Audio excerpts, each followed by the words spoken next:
अस्सलाम वालेकुम नाज़रीन, आज पाकिस्तान तहरीक इंसाफ इस्लामाबाद में डी चौक के मकाम पर अपना एक एहतजाज कर रही है। इस सिलसिले में मुख्तलिफ काफिले रावलपिंडी शहर और इस्लामाबाद से डी चौक के मकाम पर पहुंच रहे हैं। कसीर तादाद में बहुत से वर्कर्स पहुंच चुके हैं और एक बहुत बड़ा काफिला जनाब अली अमीन गंडापुर साहब की सरबराही में KPK से रवाना है। कहा जाता है कि इस काफिले की लंबाई तकरीबन 5 से 10 किलोमीटर तक है और अंदाज़ा किया जा रहा है कि इसके अंदर पार्टिसिपेंट लोगों की तादाद लाखों में है।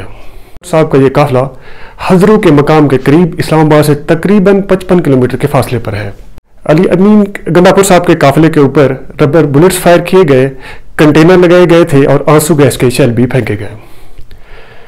एक शख्स की हलाकत की भी खबरें हैं। कहा जा रहा है कि उन्हें सर पे गोली मारी गई है, लेकिन अभी ये इंडिपेंडेंट ज़राए से इसकी तस्दीक नहीं हो सकी। दूसरी तरफ डी चौक पे भी कसीर तादाद में तहरीक इंसाफ के वर्कर्स पहुंच चुके हैं और वो टोलियों की सूरत में आ रहे हैं। तहरीक इंसाफ और वर्कर्स के दरमियान लुका छप्पी का खेल पूरा दिन जारी रहा। इस लुका छप्पी के बावजूद एक खबर यह भी गर्म थी कि तहरीक इंसाफ की KPK की हुकूमत को गिराकर गवर्नर राज लगाया जा रहा है। अदालतें भी एक्टिव करने की खबरें गर्म थीं कि अदालतों को एक्टिवेट करके जनाब अली अमीन गंडापुर साहब को कोई सजा सुनाई जाए और उन्हें नायल किया जाए। इसके अलावा दफा 144 तो शहर में पहले से ही नाफिज थी। 245 के तहत पाक आर्मी को भी बुला लिया गया है, लेकिन दावा किया जा रहा है कि पाक आर्मी को शंघाई कोऑपरेशन तंजीम की सिक्योरिटी के लिए बुलाया गया है। लेकिन इस वक्त जब पाकिस्तान तहरीक इंसाफ का एक बहुत बड़ा काफिला इस्लामाबाद की तरफ गामजन है, उस वक्त आर्मी को एक्टिवेट करना बहुत से शकूक और शुबात को भी जन्म लेता है। नाज़रीन, बात की जा रही थी कि KPK में गवर्नर राज नाफिज किया जाएगा और जनाब अली अमीन गंडापुर साहब को गिरफ्तार किया जाएगा, लेकिन अगर हालात की नज़ाकत को देखा जाए तो इसके चांसेस बहुत कम हैं। पाकिस्तान की मजमूई इकोनॉमिकल हालात इस चीज़ को बर्दाश्त नहीं करते कि पाकिस्तान की सियासत में एक और महाज खड़ा किया जाए। इसके अलावा IMF के साथ भी पाकिस्तान का एग्रीमेंट इस चीज़ के तहत हुआ है कि पाकिस्तान सियासी स्टेबिलिटी की तरफ जाएगा। पाकिस्तान को उस वक्त जब अपनी इकोनॉमी को सहारा देने के लिए बैनुल-अक़वामी इन्वेस्टमेंट की ज़रूरत है, उस वक्त KPK में गवर्नर राज नाफिज करना बहुत कम चांसेस शो करता है। नाजरीन, पाकिस्तान के आइन के दफ़ा 245 के तहत पाक आर्मी को भी बुला लिया गया है।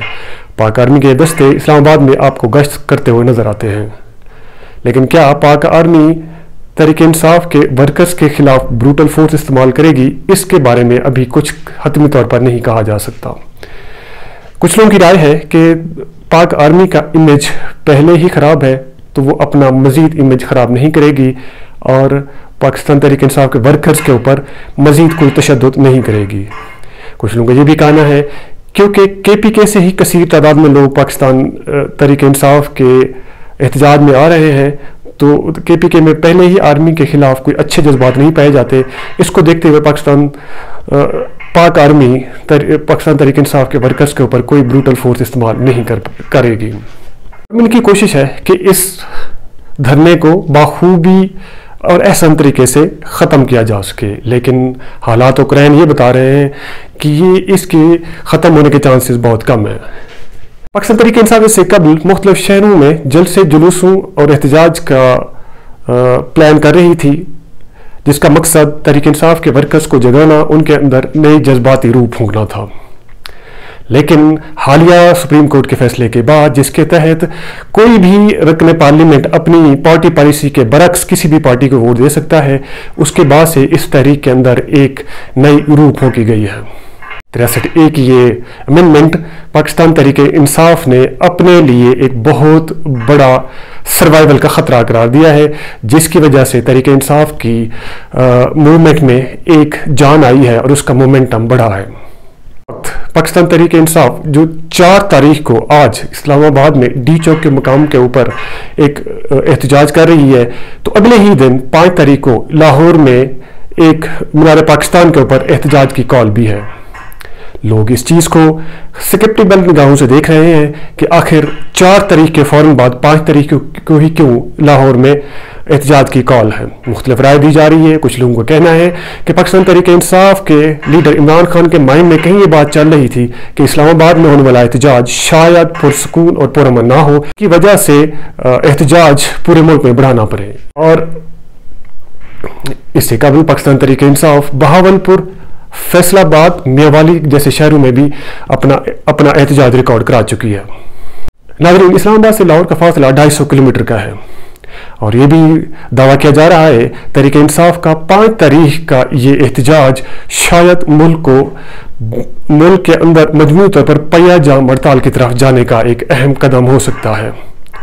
ناظرین، اس سے پہلے ہم نے بات کی کہ پاکستان تحریک انصاف کے ساتھ کورٹ کو بھی موبلائز کرنے کی کوشش کی گئی، اور تمام پاکستان کی کورٹس بشمول سپریم کورٹ کے ان کو الرٹ رکھا گیا ہے۔ کسی بھی ناگہانی حالت کی صورت میں سپریم کورٹ یا دوسری جو کورٹس ہیں ان کو بھی استعمال کیا جا سکتا ہے۔ ناظرین، پاکستان تحریک انصاف کے اس احتجاج میں کوئی خاص خاطر خواہ لیڈرشپ سامنے نہ آئی، سوائے علی امین گنڈا پور، فردوس شمیم نقوی صاحب، امین افریدی صاحب اور جناب علی امین گنڈا پور۔ کہا جا رہا ہے کہ یہ پالیسی کے تحت ہے، کیونکہ آنے والے دنوں میں گورنمنٹ کا یہ پلان ہے کہ پاکستان کے آئین کے بنیادی ڈھانچے میں تبدیلی کی جائے، جس کے لیے انہیں ووٹنگ کی ضرورت ہے۔ اس لیے یہ بھی کہا جا رہا ہے کہ ممبر پارلیمنٹ کو زیر زمین کر دیا گیا ہے تاکہ ان کو مجبور کر کے ان کے ووٹ نہ لے سکے۔